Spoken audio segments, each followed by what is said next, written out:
All right. Now, to understand how that Islamic world came about, we're going to have to go about and see how Islam entered our world. Now, to do that, Islam entered the world of the Byzantine Empire. After the German barbarian tribes invaded Rome, they set up their own version of the Roman Empire. They retained classical culture. They spoke Roman. They hired Roman philosophers and Roman attorneys to teach their children and to run their schools. They came into the Roman Empire not to destroy the empire, but just to get the goods for themselves. The eastern part of the empire, so-called Byzantine Empire, is over here. Now this is after the German invasion. The important point is this: there was still a classical empire. It's not collapsed. Here we see in 25 years, 3 stages of development of the spread of Islam. This is 25 years' work. How is it that the Arabs were able to do to the Byzantine Empire what the Persians could not do in Iran? Here's the answer to that question. It has to do with Iran, actually. The Greeks and the Persians had been having wars since forever. So the Byzantine Empire, when Islam invaded, had been weakened by a long war with Persia and the loss of 1/3 of its population. The economy had collapsed by 2/3. So we had an empire that was weak, invaded by people with a mission. Now what's important here is these 3 different shades of green represent the different caliphs. This empire is beginning to build here came from people who could be described as the apostles of Muhammad. Egypt is the breadbasket of the Mediterranean. Syria, the heart of the intellectual world of the classical empire. In 25 years, the classical civilization lost its ability to feed itself and lost its biggest brain trust. This destroys classical Christianity. Why? This destroyed the heart of it, transformed it. The first stage of the annihilation of classical empire, gone. The heart of it's gone. Okay. A century later, notice over here in Spain, 750 AD, Spain is already Muslim. And this, in particular, the database of ancient documents, gives us 548 battles that Islam fought against the classical world. Every tick is 20 years. The new battles for that 20-year period come up in white, then they fade to red to show you the history. So white's what's happening right now, red has happened. Let's see how these 548 battles act out over. We're going to watch in 70 seconds, we're going to watch 1,200 years of conquest. Look how fast this is happening. Bam! Here comes. You didn't know France was hammered that hard, did you? You heard of Tours and the islands. Now, many of these raids or battles, if they're at the coastline, are slave raids. The slaving that took place in here was extensive and went on and on. All of this work is also happening now then. We're now into the golden age of Baghdad. This is the punishment that's being handed out to Christians everywhere. In Spain, after one battle, there were knights' heads were cut off and they made a pile so high that a man on horseback couldn't see over them. All of the European civilization in North Africa is now gone. I have a question. Have you read the 13th Tribe? No. Okay. Now, pretty soon, and by the way, there will be a period of time, and you can see the clock running up here, there will be a brief blip of 5 battles that occur in North Africa, the Barbary Pirate Wars. We're on there. Okay? Now then, Byzantium has fallen. Now then, Eastern Europe is being hammered.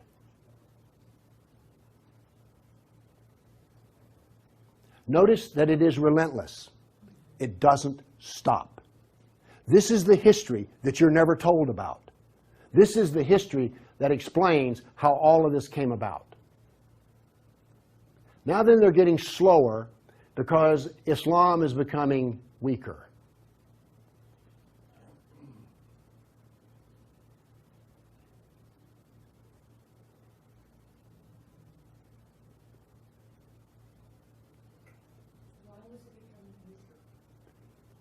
Corruption.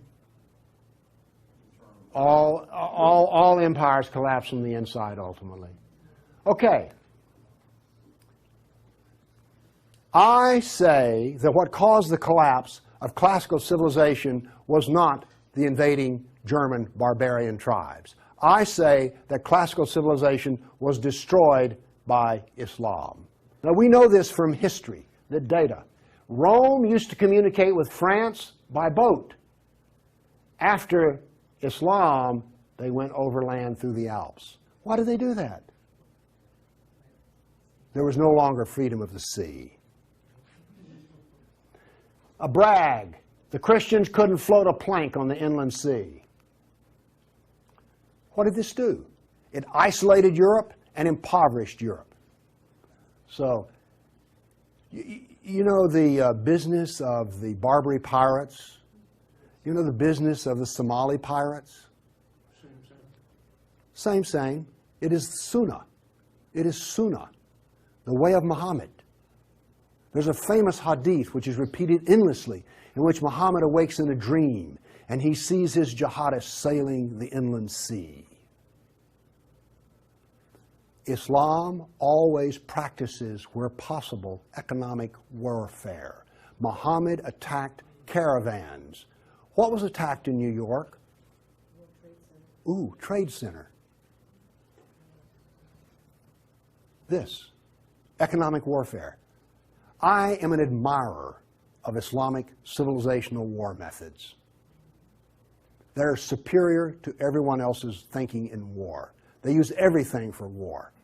Everything, including the womb. This was an economic jihad. There were three, you've heard of the Dark Ages? Well, there were three Dark Ages.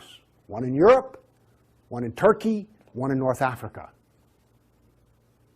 You weren't told that, were you? Wonder why. What was left for a European economy? Furs, lumber, swords, and slaves. We're now really getting to one of the points where we don't want to know this history.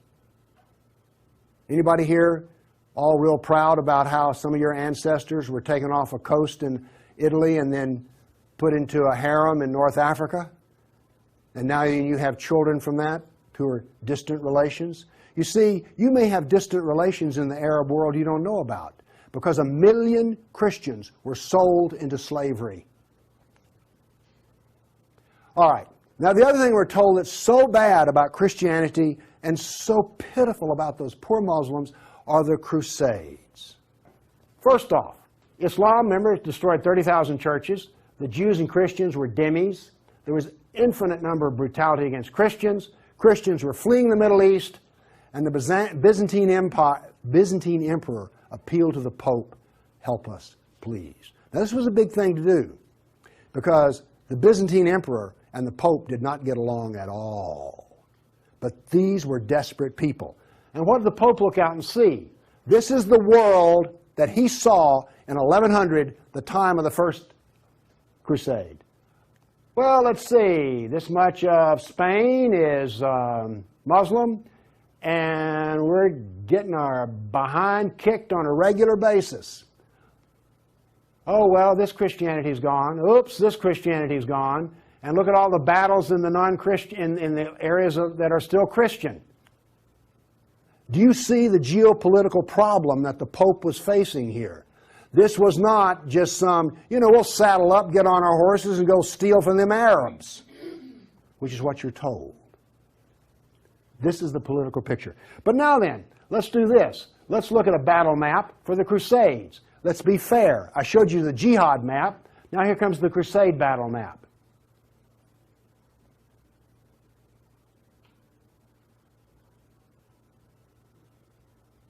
We're almost done. That's it. Now we're told that the Crusades are the moral equivalent of jihad, and therefore we need to be ashamed and whine and cry. All right, the Crusades were defensive, lasted 300 years, and the last one was over 800 years ago. All the jihad was offensive, lasted 1,400 years, and it's happening right now. In all probability, some Christian is being slaughtered in Nigeria today. Now, is this moral equivalence? No. The Crusades were one of the few times the church put steel in its spine, and then we apologize for it.